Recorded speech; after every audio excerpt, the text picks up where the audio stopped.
You're listening to the N2K Space Network.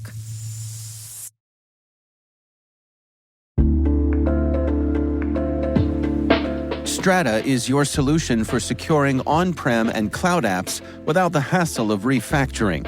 Modernize legacy systems with MFA or passwordless authentication and ensure continuous identity availability across multi-cloud environments. Say goodbye to tech debt and hello to seamless integration.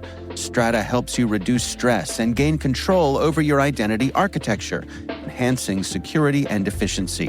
Join industry leaders like 3M, Navy Federal, and Kroger who trust Strata for their identity needs. Visit strata.io/cyberwire to share your biggest identity challenge and receive a complimentary pair of AirPods Pro. Don't miss out. Transform your identity management today at strata.io/cyberwire. And our thanks to Strata for being a longtime friend and supporter of this podcast.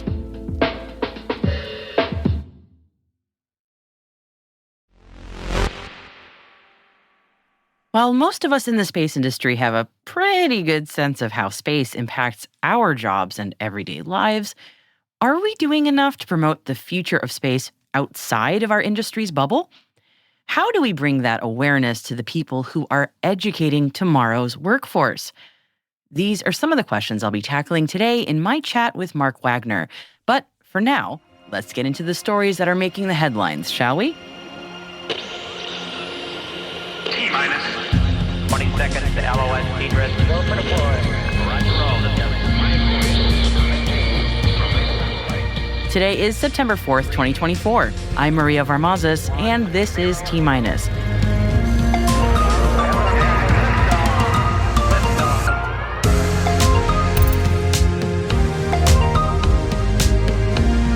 Atlas Space raises $15 million. Research on the ISS studies early cancer detection. Sierra Space completes acoustic testing on its shooting star module. And today's guest, as I mentioned at the top of the show, is space educator and author Mark Wagner. He's going to share with us why we need to be empowering and educating educators today about the importance of space to prepare the workforce of the future. Don't miss that chat in the second half of the show.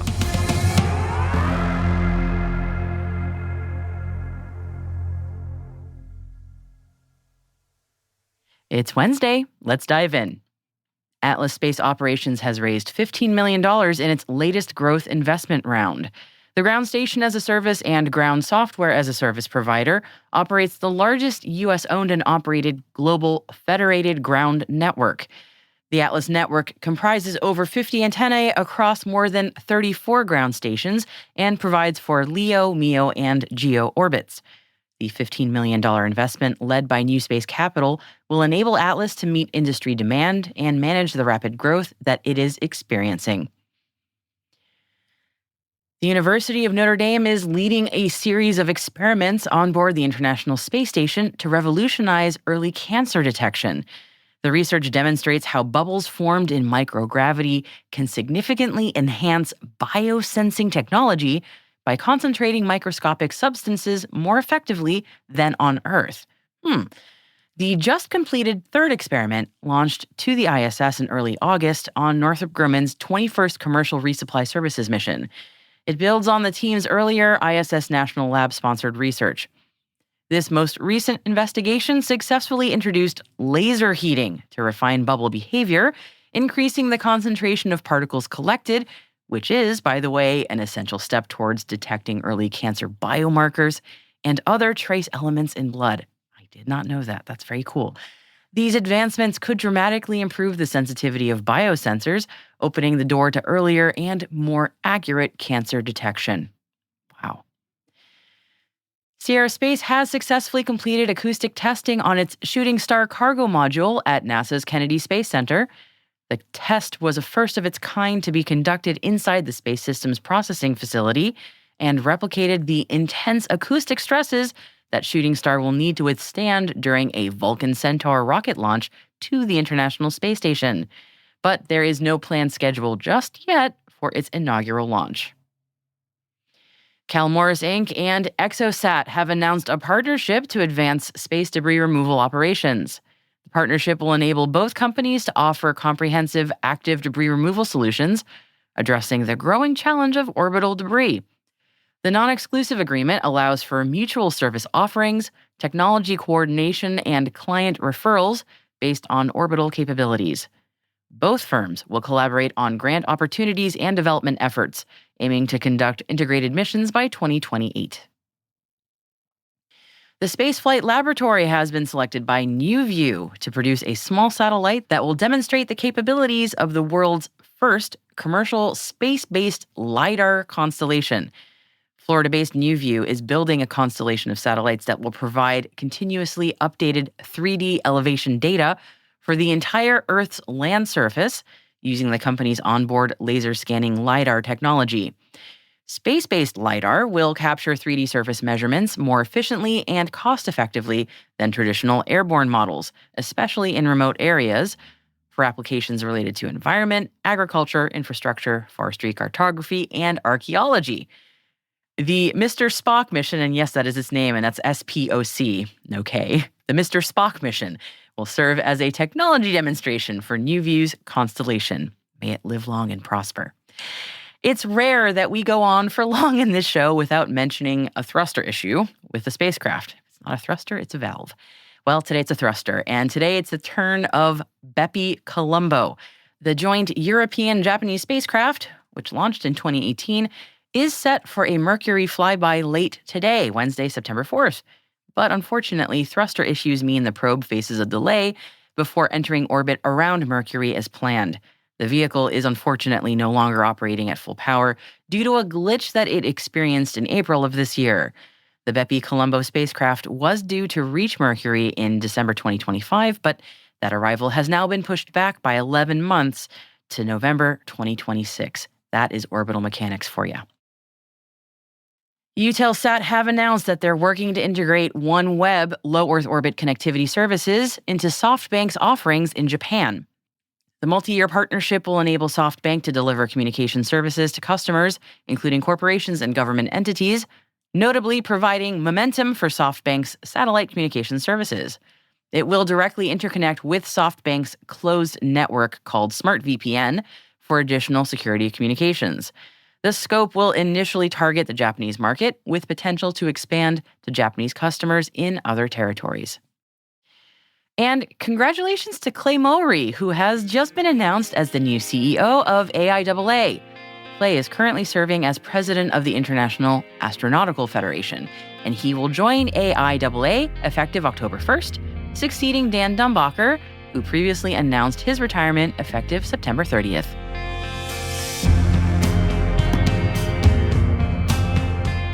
And that's it for our Intel briefing for today. As always, you'll find links to further reading on all of the stories that we've mentioned if you check out the selected reading section of our show notes. There's 3 additional articles in there for you today. One is an interesting report from Ars Technica on relativity space. That's a really interesting read. Another one's a call for students to apply to the Conrad Challenge. And the third is an announcement on a new service from Viasat. Hey T-Minus crew, if you are just joining us, be sure to follow T-Minus Space Daily in your favorite podcast app. Also, if you could do us a favor, please share the intel with your friends and coworkers. So here's a little challenge for you. Now that we've dusted off after Labor Day, maybe by this Friday, show 3 friends or coworkers this podcast. A growing audience is the most important thing for us, and we would love your help as part of the T-Minus crew. So if you find T-Minus useful, please share the show so other professionals like you can find it. Thank you so much for your support.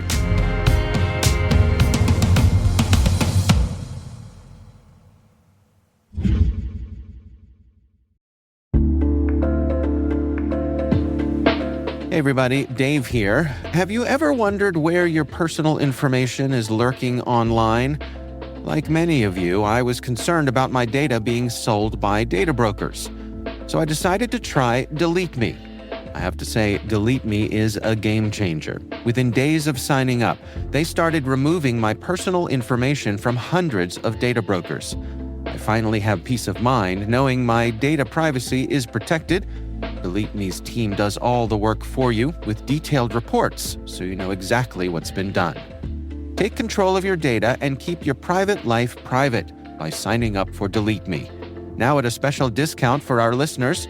Today, get 20% off your Delete Me plan when you go to joindeleteme.com/N2K and use promo code N2K at checkout.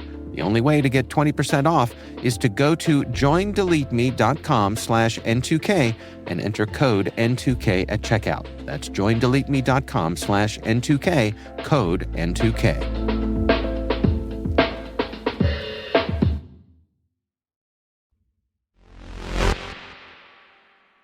Our guest today is space educator and author Mark Wagner. Mark spoke to me about the importance of educating educators about opportunities in space, which is an issue we talk about a lot on the show. To kick off our discussion, he started by describing the problem of space education in the classroom today. Space education is largely absent from classrooms today, but it's critically important, not just to, say, the future of humanity, but also to solving some of the biggest problems in schools today. I like to share a few statistics around this topic, which is especially post-COVID, student disengagement is the biggest problem in schools. Kids had emergency distance learning, and there's this real sense of like, well, why do we have to sit in chairs for 6 hours a day? One of the prime measures is chronic absences. So absent more than 10% of the time. So in New York City, post-COVID, chronic absences are about 30% of kids, which is a roughly triple what they were before COVID. And hand in hand, there's a similar problem with teacher burnout. So in LAUSD, for instance, 70% of teachers report a burnout and a desire to leave the profession. And we're seeing that across the country. Teachers are just burnt out, even several years in the wake of COVID. There's a lot on their shoulders. But there's also research to show that a tremendous majority of kids are interested in space. So Wakefield Research, in partnership with Unistellar, did a study in 2022 at 500 American families across demographics, and they found that 93% of U.S. kids are interested in space. So this is not a boy thing or a girl thing or an elementary and secondary thing or a black or white or rich or poor or any other demographics. Like, kids are interested in space. That's a huge number. Like, you don't have 93% of anything when it comes to public policy, right? And I have grad students who've done similar surveys or with their own students or their own network, and they come out with like 85% of kids are interested in space. Like, it's a huge, huge number any way you cut it. So how do you re-engage kids in school and re-engage kids in STEM topics in particular? You tap into their natural interest in space. So now we're talking about not just this mission-driven preparing kids for humanity's future. Now we're talking about solving the biggest problems in schools today by tapping into kids' interest in space and teaching them about what's coming up. And I think I don't want to gloss over either the idea of preparing them for the growing space economy, because listeners of your show have probably heard similar statistics, but several years ago, statistics came out about the space industry now is a $400 billion a year industry. They were projecting $1 trillion by 2040. About a year ago, the newer projection was $1 trillion by 2030. And so we're talking about a rapidly growing $1 trillion industry, and that's not even counting whole new industries like asteroid mining or space solar power, both of which are projected to be $1 trillion industries, multi-trillion-dollar industries. So are we properly preparing our kids for that? And we don't just need scientists, engineers, and astronauts. We need marketing people and HR people and, computer scientists and you name it, right? We need artists. Like, if you look at, say, a SpaceX broadcast, how many jobs are involved with, say, designing the UI to communicate that information, and the broadcasters and the editors? And they are the best at that. It is really something. Yeah. And somebody's writing the score. Like, there's really a whole production element to it. And I was lucky enough working with Space Prize Foundation to do an interview series. And it was mostly women because we were focused on empowering young women in that project. But women from all across the space industry. And we talked to scientists, engineers, astronauts, but we literally talked to a spacecraft interior designer, and we talked to people doing spacesuit and flight suit design and what they called zero-G fashion design. Like, we talked to space historian, we talked to space lawyers, There's really sort of any kid that wants to be involved, whatever their strengths and interests, can be involved. And on the flip side, even if they're not in the growing space economy, which is much bigger than just aerospace industry, but they probably are going to need to know what sort of developments are coming out of space. 100%. Yep.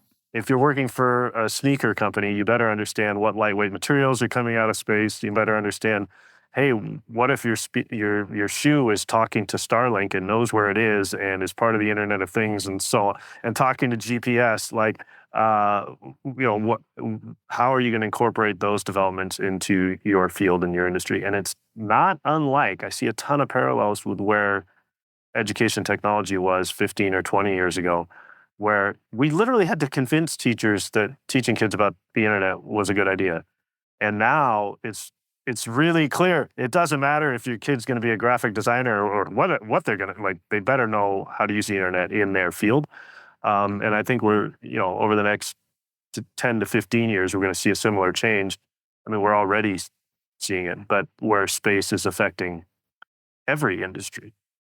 Even today, just something like GPS is affecting everything from, how we get around to how we get food to who we date, like very fundamental human activities. It's right. Yep.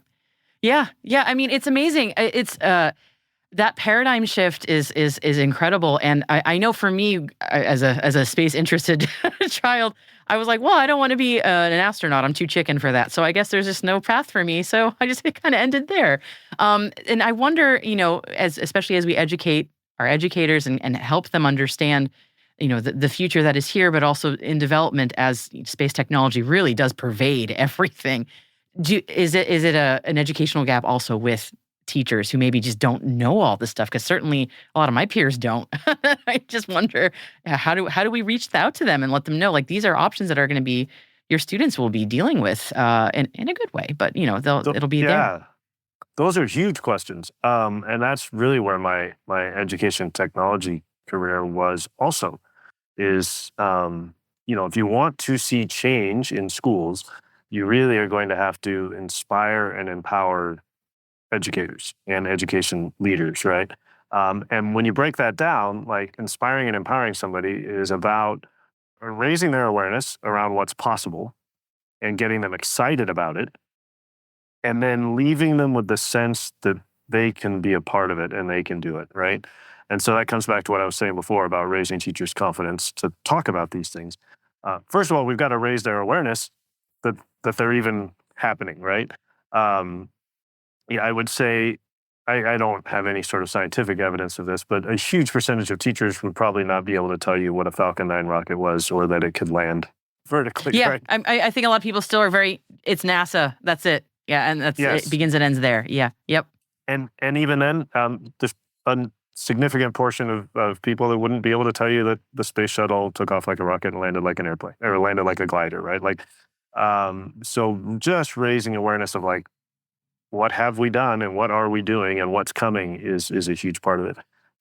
And then being able to give teachers the resources they need to confidently go back to their classroom and share these things with their kids. So that could be very tactile, manipulatives. It could be a 33-foot giant map of the moon, like the Aldrin Family Foundation has. It could be programs like SLU in terms of giving kids access to remote telescopes.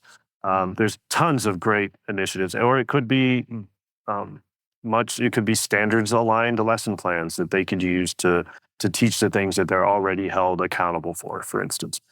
So depending on what their needs are and what their teaching context is, those kind of the resources they need to be successful might be very, very different.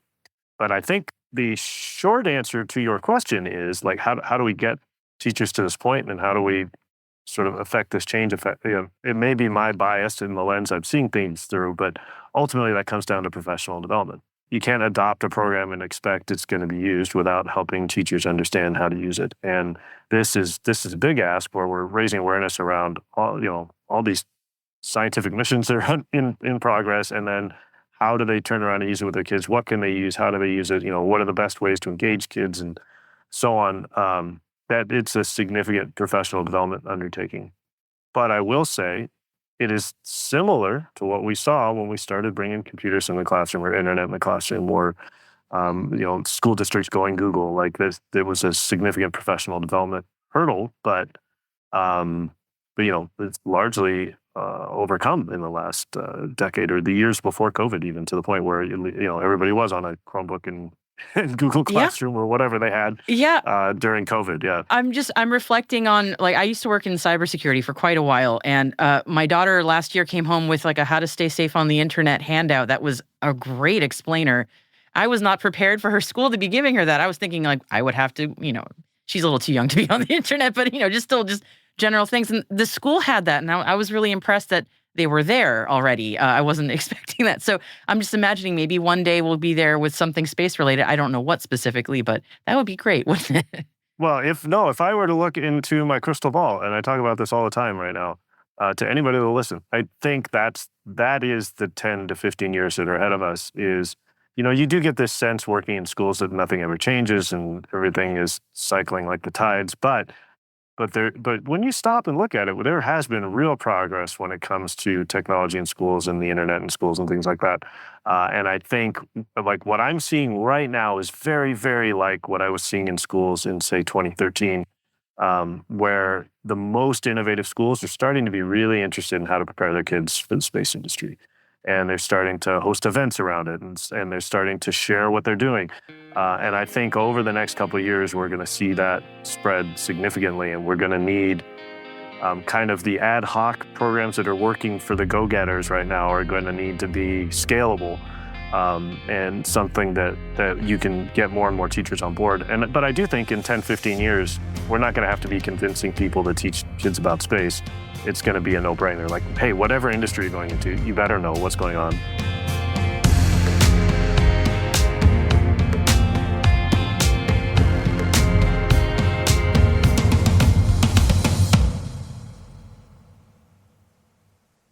We'll be right back.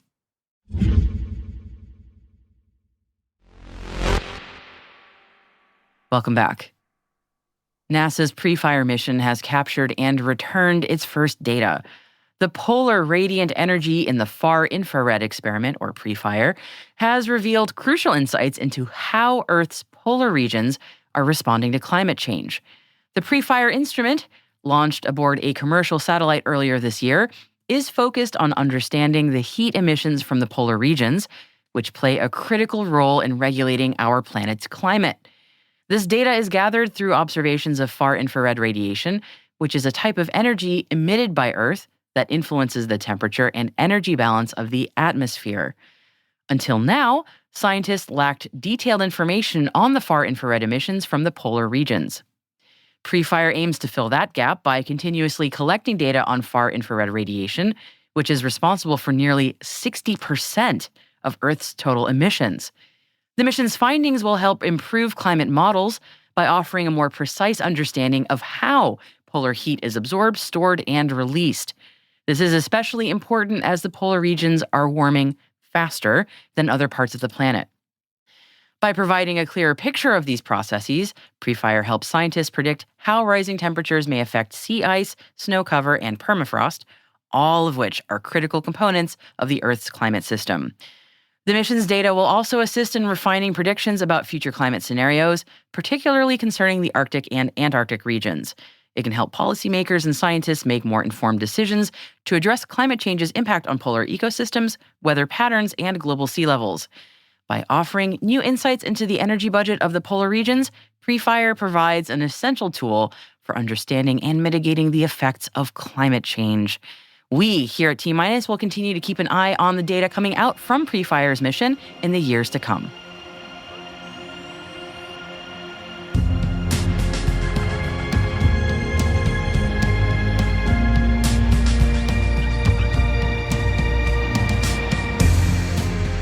That's it for T-Minus for September 4th, 2024, brought to you by N2K Cyberwire.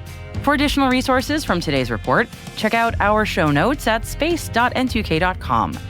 We're privileged that N2K and podcasts like T-Minus are part of the daily routine of many of the most influential leaders and operators in the public and private sector, from the Fortune 500 to many of the world's preeminent intelligence and law enforcement agencies. This episode was produced by Alice Carruth. Our associate producer is Liz Stokes. We are mixed by Elliot Peltzman and Trey Hester, with original music by Elliot Peltzman. Our executive producer is Jennifer Iben. Our executive editor is Brandon Karpf. Simone Petrella is our president. Peter Kilpie is our publisher. And I'm your host, Maria Varmazis. Thanks for listening. We will see you tomorrow.